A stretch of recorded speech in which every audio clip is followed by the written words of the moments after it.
জঙ্গিদের সঙ্গে ভারতীয় বাহিনীর লড়াই। জম্মু কাশ্মীরের বান্দিপোরায় সেনা জঙ্গির গুলির লড়াই। কয়েক ঘন্টা গুলির লড়াইয়ে আহত এক জঙ্গি, এমনটাই জানা যাচ্ছে। আমাদের পলিটিক্যাল এডিটর আশিস চট্টোপাধ্যায় রয়েছেন টেলিফোন লাইনে। আশিসদা, কি জানা যাচ্ছে? দেখো, অত্যন্ত উদ্বেগজনক পরিস্থিতি চলছে জম্মু কাশ্মীরে। ইতিমধ্যে তো এলওসিতে লাইন অফ কন্ট্রোলে দুই দেশের বাহিনীর গুলির লড়াই চলছে। তার মধ্যে বন্দিপুরা, জম্মু কাশ্মীরের বন্দিপুরা জেলায় একটা জায়গায় সন্ত্রাসবাদীরা লুকিয়ে রয়েছে। এই খবর পেয়ে ভারতীয় বাহিনী সেই জায়গাটা ঘিরে ধরে। ভারতীয় বাহিনীর উপস্থিতি টের পাওয়ার পরেই সন্ত্রাসবাদীরা ভারতীয় বাহিনীর দিকে লক্ষ্য করে গুলি করতে শুরু করে। জবাব দেয় ভারতীয় বাহিনী।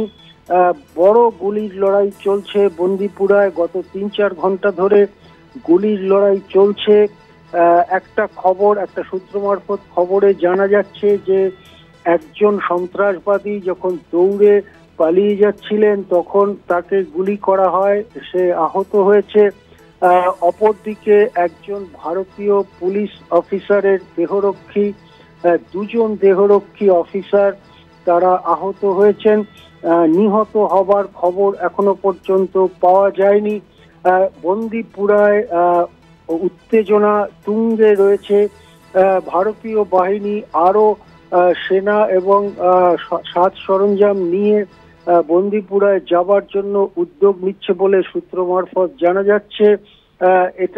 এই ক্ষেত্রে বলা যেতে পারে বন্দিপুরার যে অঞ্চলটায় সন্ত্রাসবাদীরা রয়েছে তাকে চারদিক থেকে ঘিরে ফেলবার জন্য ব্যবস্থা নেওয়ার চেষ্টা করছে ভারতীয় বাহিনী। এমনিতে জম্মু কাশ্মীরের অঞ্চলগুলো পাহাড়, উপত্যকা, নদী, ঝর্ণা ইত্যাদি থাকার কারণে ভৌগোলিক পরিস্থিতিটা ঠিক সমতলের মতো নয় এবং সেখানে নানা রকম অসুবিধার সম্মুখীন হতে হয়। বিশেষ করে জঙ্গিরা যখন একটা জায়গায় ঘাঁটি গেড়ে বসে থাকে, তারা কিছুটা ভৌগোলিক প্রাকৃতিক শেল্টার নিয়ে তারা ঘাঁটি সাধারণত গাড়ে। সুতরাং সেইটা চারদিক থেকে ঘিরে ফেলে সেই সন্ত্রাসবাদীদের কাবু করা বা তাদেরকে গ্রেপ্তার করা বা তাদেরকে নিহত করা বেশ চ্যালেঞ্জিং একটা ব্যাপার। কিন্তু সেই চ্যালেঞ্জ ভারতীয় বাহিনী নিয়েছে বলেই জানা যাচ্ছে।